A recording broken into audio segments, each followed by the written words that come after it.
Hi everyone. So I just wanted to talk about how does the Stoke-on-Trent levelling up scheme, government incentive, localised council incentivised project to bring dilapidated areas up to scratch, not only to let it thrive for the young people as well as the city, as well as for business, as well as for community. How does that relate to crime?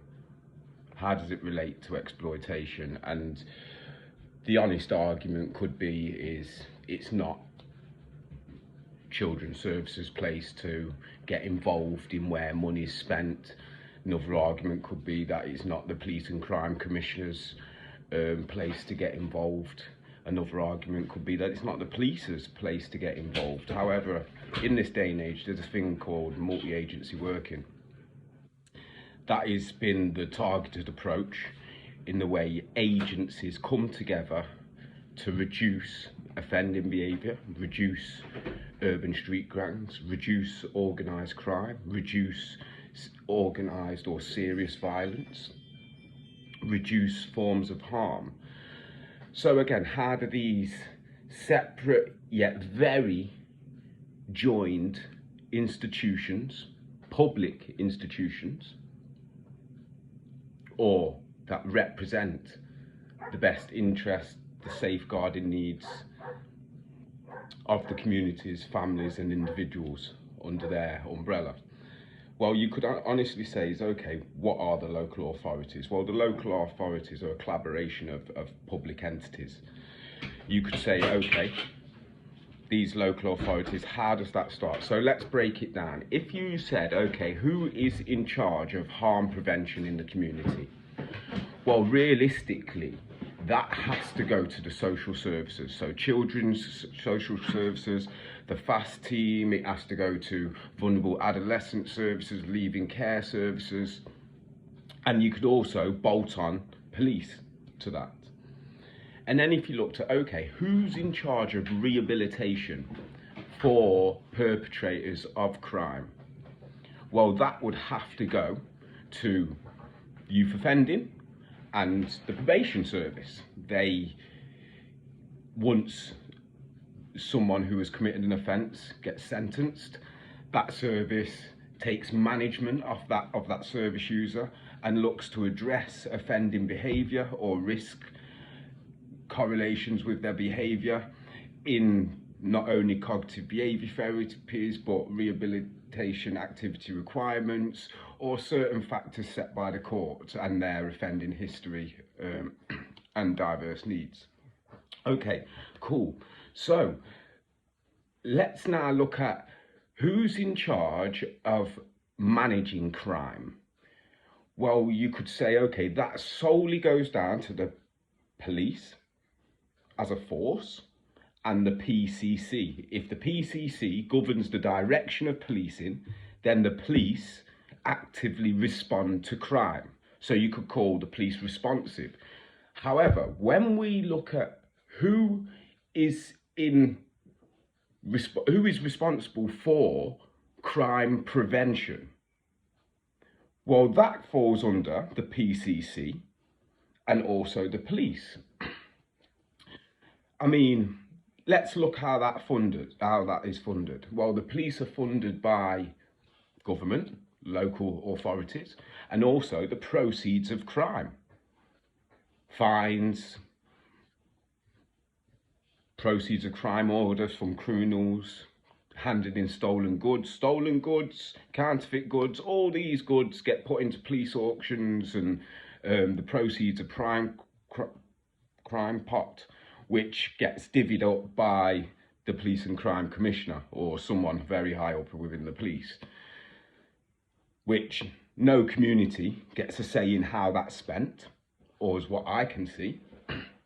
Someone that's worked not only within the probation service, not only within the community service, not only within witness protection, not only within modern day slavery, not only within serious violence reduction, not only within gang and a variety of fields. So, okay, we've got these big links. We've got We've got harm reduction work, social services, sound. We've got rehabilitation, youth offending, and yachts. We've got crime prevention, police, PCC, community empowerment, educational authorities, and council. So when you bring that all together, how do big investments actively go against crime prevention, harm reduction, victim reduction, and cost to the taxpayer? Well, in this case, I can honestly say, due to the things in the paper, modern day slavery, and the things that Stoke-on-Trent Council and police have stepped up and said this was an amazing collaboration. This is first rate.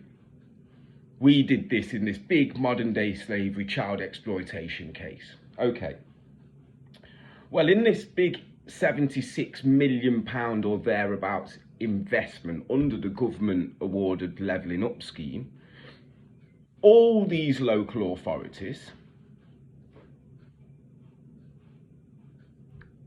celebrated their modern day slavery. However, when it come to the direction of policing, the involvement in community safeguarding, the involvement in crime prevention, the involvement in community empowerment, the involvement in harm reduction, how do these big investments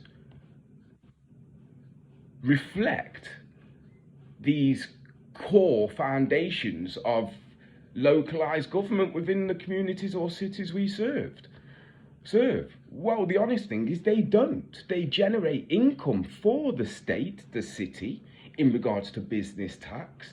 However, again, most cities have not seen any investment on the level of £16 million. And bear it in mind, in Stoke, just in Stoke-on-Trent alone as a city, this is 76 million on one project in one part of the city,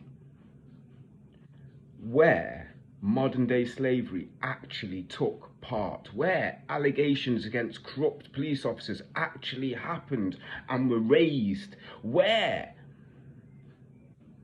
schools weren't invested in, where charities weren't given big business, where they was like, okay, this has happened and actually we've just received 76 million. We're going to allocate 1 million of that to Hanley and Stoke and Shelton and the surround and exactly where the train station is. Those areas, we're gonna allocate that funding, so actually it reduces the risk. We're gonna fund the schools for community empowerment, not only in that area but on a broader spectrum, to make sure every young person is empowered and aware of the risks of grooming and exploitation and the trauma and consequences that come from modern day slavery and the further impacts to the public and cost and services in regards to mental health, PTSD, family breakdown, life opportunities. We have to look at how the lack of investment is pushing kids, not only, but I would say, argue, pushing kids, but into the hands of exploiters, but leaving schools and community services seriously lacking by no fault of their own, by councils prioritising their own long-term means of revenue over real life, long-term, meaningful preventative strategies. So again, I directly say, if you were in positions, whether under the children's services, the police EC, police, social services, or the city council, all together under, if you couldn't have voiced these opinions when there was one of the biggest cases in the UK of modern day slavery child exploitation, within the same area you're doing a £76 million development,